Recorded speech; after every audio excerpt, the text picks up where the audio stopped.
aun cuando él era muy moreno, se maquillaba para verse blanco, don Porfirio, y bueno, entre todas esas cuestiones, pues hacen este tipo de situaciones sardónicas, irónicas, para poder de alguna manera pues mantener a la gente, sacar un poco el coraje de la gente, pero mantener a la gente activa en ese sentido. Y otra de las cuestiones que también veo es cómo tomamos los mexicanos el asunto de la muerte, ¿no? Sí. Es algo interesante, ¿no? Sí, muy interesante, siempre estamos haciendo, pues riéndonos, ¿no? Y poniéndoles, como dice el monólogo, ¿no? Que si ya se lo cargó el payaso, que si ya se enfrió, o sea, tantas cosas y que, bueno, finalmente yo creo que vienen de nuestras raíces, porque has de recordar, en la época prehispánica, pues también estaba muy arraigado en nuestros antepasados la cuestión de la muerte. No le tenían miedo, al contrario, había un culto a la muerte, pero no como el que hacen ahora, ¿no? Sino un respeto.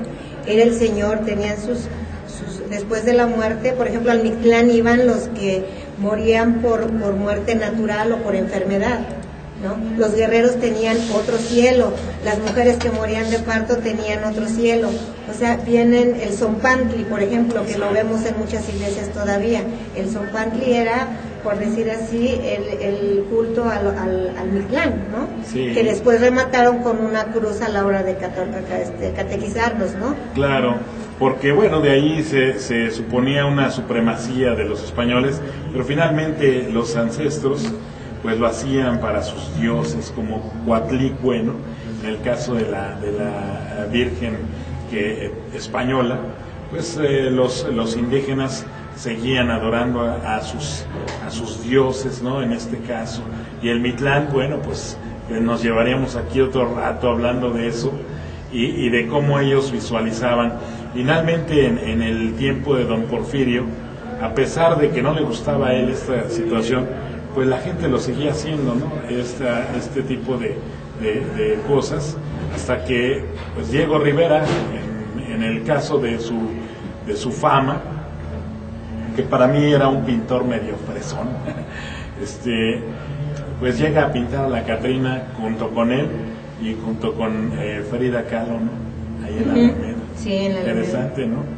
Y bueno, pues la realidad es que hoy, a pesar de que el gobierno quiera cambiar las fechas, pues no sé cómo le va a hacer para cambiar esta. Sí, no, esta yo creo que no la vamos a cambiar porque ya viene desde raíz, ¿no? O sea, ya lo traemos metido en nuestra cultura, en nuestro ser, los mexicanos, de reírnos de la muerte, de seguir festejando. Oye, ¿y qué tal las ofrendas?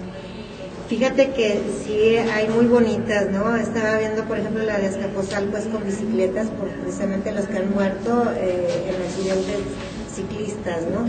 Estaba viendo que la de Ciudad Universitaria está tremenda, ¿no? También en protesta, porque fíjate hasta dónde llegamos, ¿no? Ya no es tanto, o sea, bueno, sí es una parte de la tradición, pero también ahí estamos incluyendo el que no estamos de acuerdo con esta política que estamos teniendo, ¿no? Con esta forma de que nos están gobernando. Incluso ahí lo estamos reflejando, o sea, ya es parte de nuestra cultura. Y qué bueno que desde pequeños, desde la universidad, sigan haciendo eso, ¿no? Que podamos hacer, porque pues va como que una mezcla de todas nuestras tradiciones y cultura, ¿no? ¿Hablas algún dialecto? No, estuve estudiando náhuatl, pero la resistencia no me dejó. No te dejó. No me dejó. Porque noté que algunas frases que dices las traduces precisamente por esto, ¿no? Y entre estas cuestiones, los náhuatls y los dialectos que hay aquí, cuando se saludaban, le decía a una persona que hoy decimos, ¿qué hubo? ¿Qué onda, no? ¿Cómo estás? Entre los indígenas, cuando se ven, y todavía en el Necaxa lo he escuchado, dicen Tlenquitowa Moyolo, ¿no?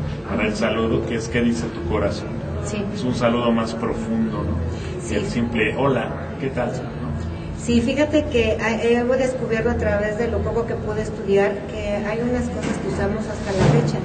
Por ejemplo, cuando decimos naco, ¿sí? Ahí es un naco. Pues naco existía en nuestra lengua náhuatl. Naco quiere decir el que usa calzón blanco.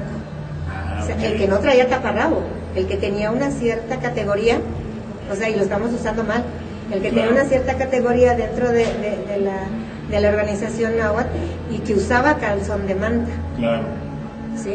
O sea, son esas cosas que a veces vienen desde atrás, ¿no? Eso que mencionas es bien importante porque por ahí, por esos años de los 1700, inicios de los 1800, los hombres, aun cuando ya habían sido mestizos o eran mestizos, no tenían derecho a subirse a montar un caballo. Fíjate nada más cómo estaba la situación de una represión fatal, y estos que mencionas que usaban el calzón de manta tenían otro rango. Así es. Pero les faltaba todavía para poder acceder a subirse al caballo y ser caporales, ¿no? Así es. O capataces, ¿no? Y de ahí nació la palabra.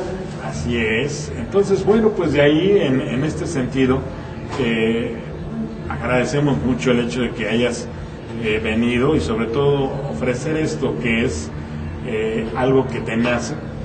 Y dicen los compañeros, muy buen monólogo, felicítame a tu invitada, ¿no? Muchas gracias. Y dice aquí algunos otros compañeros que pues sigamos rescatando las tradiciones mexicanas. Creo que es parte importante de esta cultura, y en el caso de estos sexenios panistas han querido despedazar las culturas, la cultura mexicana y las tradiciones, tratando de meter a través de los medios masivos de comunicación fiestas como lo mencionabas del Halloween, ¿no? Ajá. Que no tiene nada que ver con lo nuestro, ¿no? Ni siquiera los druidas existen en la cultura mexicana, ¿no? Y si habláramos de eso tendríamos que hablar de los chanecas.